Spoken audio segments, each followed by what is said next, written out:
जय हिंद साथियों, मैं आदेश आप सभी का राही आदि क्लासेस में स्वागत करता हूं। तो हम सभी पढ़ रहे हैं हिंदी में हमने कल शुरू किया था क्रिया पढ़ना। तो हमने क्रिया की परिभाषा और क्रिया के भेद देखा था। क्रिया के भेद में कर्म अथवा रचना के आधार पर देखा था और दूसरा था प्रयोग के आधार पर। तो हमने कर्म अथवा रचना के आधार पर क्रिया के भेद को पढ़ लिया था। तो वहाँ पर था सकर्मक क्रिया और आकर्मक क्रिया। आज हम पढ़ने वाले हैं प्रयोग के आधार पर क्रिया। तो उम्मीद है आप सभी अधिक से अधिक सहयोग करेंगे, इस क्लास को शेयर करेंगे, लाइक करेंगे और कमेंट भी करेंगे। तो आज हमारा क्रिया का दूसरा भेद है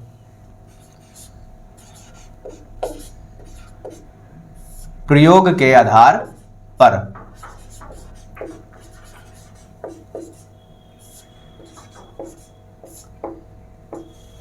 अब प्रयोग के आधार पर कितने होते हैं? तो प्रयोग के आधार पर हम लिख सकते हैं कि प्रयोग के आधार पर क्रिया के निम्नलिखित भेद होते हैं या निम्नलिखित भेद हैं।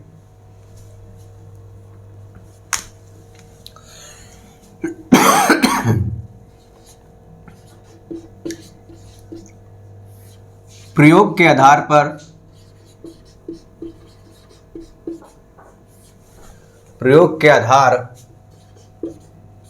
पर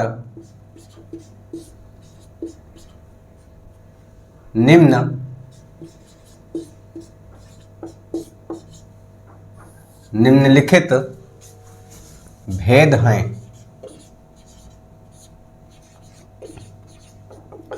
अब हम सभी इसके अंतर्गत एक एक करके पढ़ते जाएंगे। तो सबसे पहले हम पढ़ते हैं, क्रम ऊपर नीचे हो सकता है, लेकिन हम सभी आराम से और अच्छे से पढ़ते चलेंगे। आपको क्लास पूरी समझ में आएगी। बस आपको पूर्ण रूप से विश्वास करना होता है, क्योंकि आप कहीं भी पढ़ते हैं तो विश्वास बनाकर ही जाते हैं। तो विश्वास बनाए रखिएगा। क्वेश्चनों को बाद में हल करिए तो क्वेश्चन आपसे बनते रहेंगे। तो प्रयोग के आधार पर हम सबसे पहले देखते हैं सहायक क्रिया। क्या देखते हैं सबसे पहले?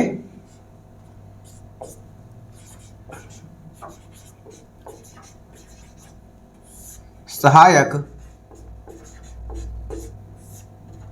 क्रिया।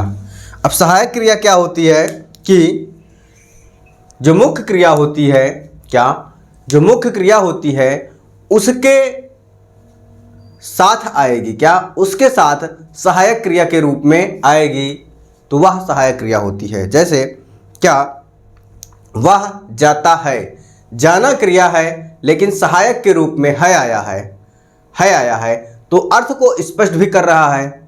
अगर हम बोलें वह जाता तो अर्थ स्पष्ट नहीं हो जाएगा, लेकिन वह जाता है तो है जो है वह सहायक क्रिया के रूप में यहां पर आ रहा है। तो हम कह सकते हैं कि मुख्य क्रिया के साथ प्रयुक्त होकर अर्थ को स्पष्ट करने वाले शब्द को सहायक क्रिया कहते हैं। तो हम सबसे पहले इसकी परिभाषा को लिखते हैं, फिर दो चार उदाहरणों के माध्यम से अच्छे से समझते हैं। सहायक क्रिया तो ये है, यह क्रिया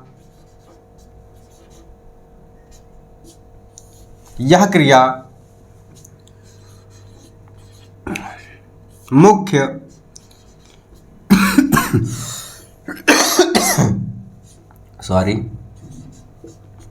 क्रिया के साथ यह क्रिया मुख्य क्रिया के साथ प्रयुक्त होकर उसके अर्थ को मुख्य क्रिया के साथ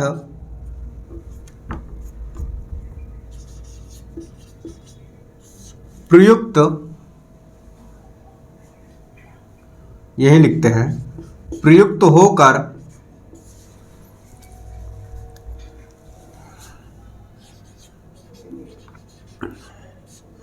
अर्थ को स्पष्ट अर्थ को स्पष्ट करती है, उसे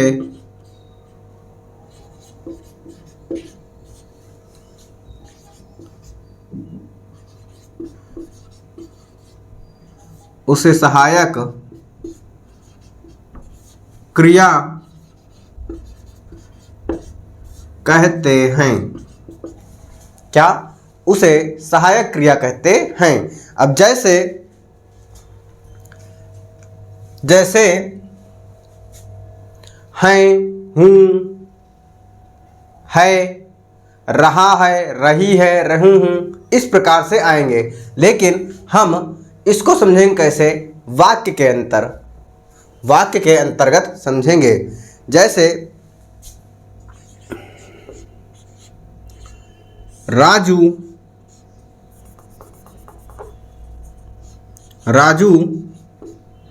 जाता है।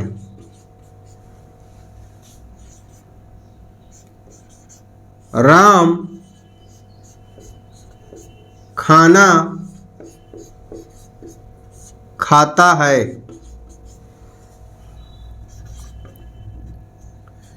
बच्चे खेल रहे हैं। बच्चे खेल रहे हैं।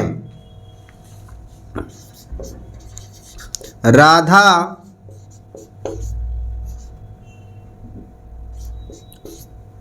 सोती थी या सोई थी, कह सकते हैं। राधा सोती थी या सोई थी। तो अब आप यहाँ पर देखिएगा क्या कि सहायक क्रिया क्या है, मुख्य क्रिया क्या है। यहाँ पर राजू जाता है तो मुख्य क्रिया क्या है? जाना। मुख्य क्रिया जाना है, लेकिन मुख्य क्रिया के साथ प्रयुक्त होकर उसके अर्थ को स्पष्ट कर रहा है। अगर हम लिखें या कहें राजू जाता तो अर्थ स्पष्ट नहीं हो रहा है, लेकिन मुख्य क्रिया के साथ प्रयुक्त हो रहा है तो राजू जाता है। तो यहाँ पर जो है यह सहायक क्रिया के रूप में है, मुख्य क्रिया के साथ। यहाँ पर क्या है? दूसरे वाले में राम खाना खाता है। अब खाना क्या? खाना जो है, खाना खाता या खाना खाना ये कह सकते हैं। तो खाना हमारा यहाँ पे मुख्य क्रिया हो गया, लेकिन मुख्य क्रिया के साथ प्रयुक्त है यहाँ है, तो ये क्या हो गया? सहायक क्रिया। अब यहाँ पर तीसरा उदाहरण देखिएगा कि बच्चे खेल रहे हैं। क्या? बच्चे खेल रहे हैं। खेलना हमारा मुख्य क्रिया है। क्या है? खेलना हमारा मुख्य क्रिया है, लेकिन यहाँ पर जो रहे हैं ये क्या हो गया? सहायक क्रिया हो जाती है। क्या हुआ? ये रहे हैं सहायक क्रिया होगी। अब आगे अगला उदाहरण देखिएगा, राधा सोती थी। सोना जो है वह मुख्य क्रिया हो गई। क्या? मुख्य क्रिया है, लेकिन मुख्य क्रिया के साथ प्रयुक्त होकर उसके अर्थ को स्पष्ट करता है। तो राधा सोती थी, तो यहाँ पर जो ये थी है यह हमारा सहायक क्रिया के रूप में आया हुआ है। क्या? सहायक क्रिया के रूप में आया हुआ है। अब हम इसके बाद आगे देखते हैं। आगे ये हमारा था सहायक क्रिया। अब हम सभी देखने वाले हैं पूर्वकालिक क्रिया।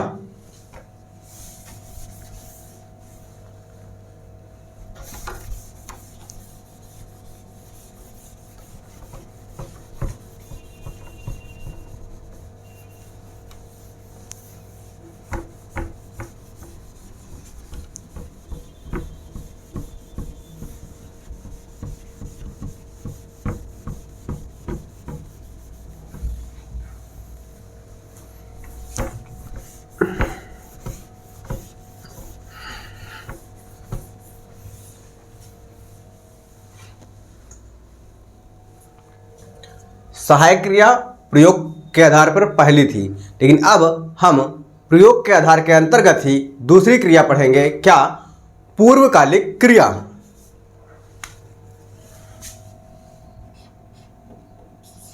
दूसरा है पूर्वकालिक क्रिया।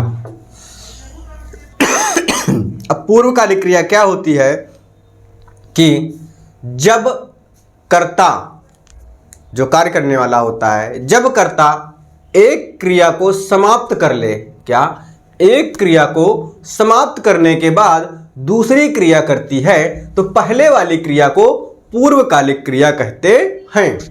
क्या कि जब कर्ता एक क्रिया को समाप्त कर दूसरी क्रिया करती है या दूसरा कार्य करता है तो पहले वाली क्रिया को पूर्वकालिक क्रिया कहते हैं, क्योंकि जो पहले क्रिया होती है वह पूर्ण रूप से पूरी हो चुकी होती है।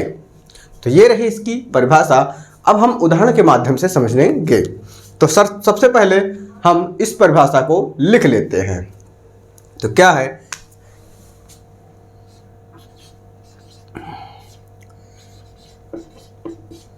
जब कर्ता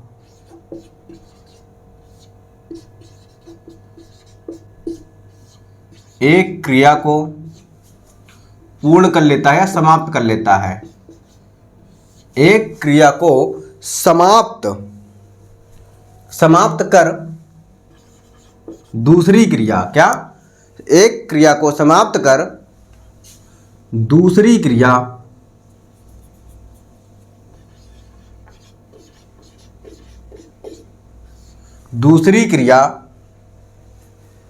करता है या प्रारंभ करता है, दूसरी क्रिया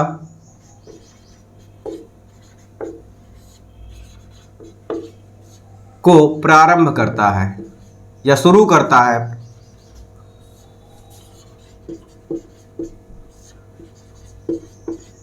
प्रारंभ करता है, तो जो पहली वाली क्रिया होगी, क्या जो पहली वाली क्रिया होगी उसे हम पूर्वकालिक क्रिया कहेंगे। प्रारंभ करता है, लिख सकते हैं जो क्रिया समाप्त हो चुकी होगी, जो क्रिया समाप्त हो चुकी होगी उसे समाप्त हो चुकी होगी या गई होगी, समाप्त हो गई होगी उसे पूर्वकालिक क्रिया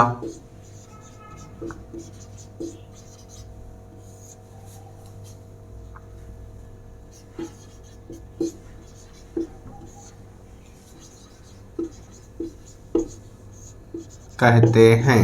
क्या उसे पूर्वकालिक क्रिया कहते हैं। आपको अब परिभाषा समझ में आ गई होगी। परिभाषा और क्रिया भी है, जैसे पूर्वकालिक क्रिया, पूर्व मतलब पहले ही कोई क्रिया पूर्ण हो चुकी हो, यानी जो करता होगा वो क्रिया दो करेगा, लेकिन पहले एक क्रिया को समाप्त कर लेगा, उसके बाद दूसरी क्रिया को या दूसरे कार्य को प्रारंभ करेगा। अब हम उदाहरण के माध्यम से इस क्रिया को समझते हैं। हम कह सकते हैं कि मैंने खाना खाकर, क्या कि मैंने खाना खाकर स्कूल गया या मैं खाना खाकर स्कूल गया।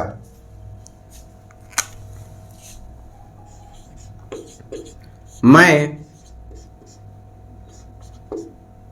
खाना खाकर स्कूल गया। तो आप सभी देख रहे हैं क्या कि पहला क्या है, खाना खाकर। तो पहली क्रिया के क्या है, खाना खाना। तो खाना खाकर यानी खाना उसने खा चुका है, खा लिया है। उसके बाद स्कूल गया, क्या स्कूल गया। अब यहाँ पर गया क्या है, दूसरी क्रिया है।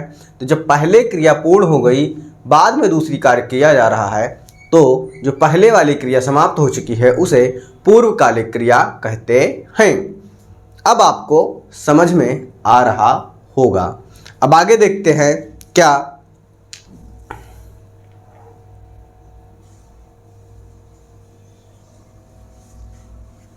मान लीजिए आप लोग, मैं पढ़कर, क्या कि मैं पढ़कर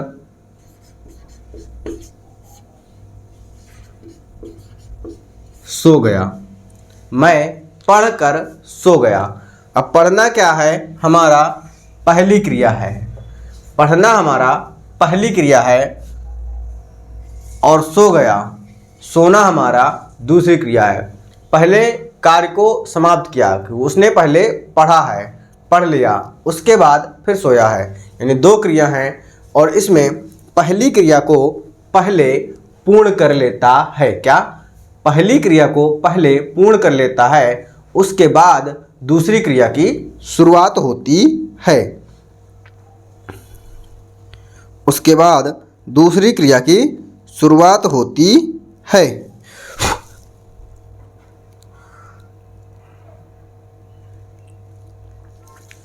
अगला उदाहरण देखते हैं। क्या?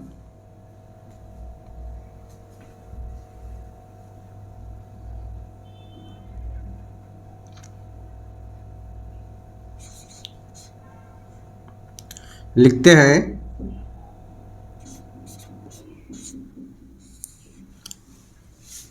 रानी, बस यहीं तक रखते हैं क्योंकि लाइट जा चुकी है और बिना लाइट के आपको दिखाई भी नहीं देगा अच्छे से। तो बस एक उदाहरण और। रीना रोकर सो गई। क्या? कि रीना रोकर सो गई। उम्मीद है आपको थोड़ा थोड़ा दिखाई दे रहा होगा। दिखाई दे रहा है, आप सभी समझना चाहेंगे तो बहुत अच्छे से समझ सकते हैं। तो क्या है? रीना रोकर सो गई। तो पहली क्रिया क्या है? रोना। पहली क्रिया है रोना, तो पहले उसने रो लिया जितना रोना था, तो पहली क्रिया पूर्ण हो गई। फिर दूसरी क्या है कि उसके बाद उसने सोया है, तो यह क्या हुआ? पूर्वकालिक क्रिया हो जाता है। पूर्वकालिक क्रिया में आपको यही देखना होता है, पूर्व मतलब पहले। पहले यानी एक क्रिया होगी जो पूर्ण रूप से पहले समाप्त हो चुकी होगी, उसके बाद दूसरी क्रिया शुरू की जाएगी। एक उदाहरण और देख लीजिएगा।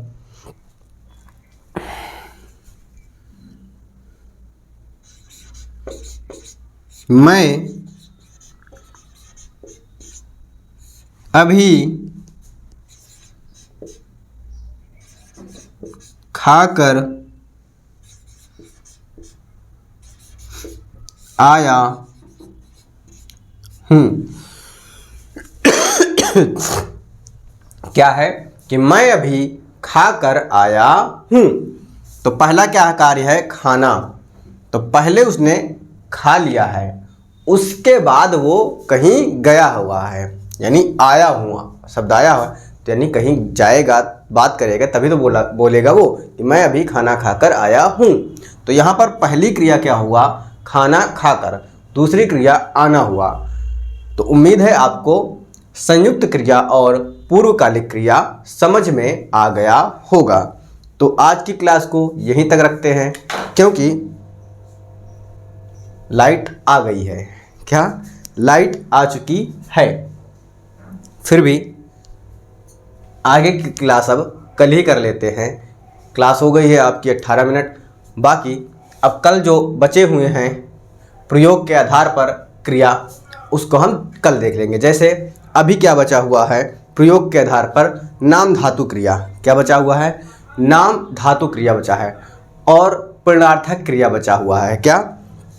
नाम धातु है, प्रणार्थक क्रिया हुआ बचा हुआ है। अभी दो क्रियाएं बची हुई हैं। अब इन दो क्रियाओं को हम कल कर लेते हैं क्योंकि अब दो क्रियाओं को में भी कम से कम 15 मिनट का टाइम लग जाएगा। क्लास थोड़ी लंबी हो जाएगी। क्लास लंबी होने में कोई दिक्कत नहीं होती है। दिक्कत थोड़ा सा ये अच्छा नहीं लगता कि आप लोगों का सहयोग, कुछ लोगों को सहयोग मिलता है लेकिन सबका सहयोग नहीं मिलता था। जितना अधिक लोगों का सहयोग मिलता है, लोग देखते हैं, उतना भी मुझे भी अच्छा लगता है। फिलहाल आज की क्लास को हम यहीं पे समाप्त करना चाहते हैं। आप सभी का इस क्लास में जुड़ने के लिए बहुत बहुत धन्यवाद।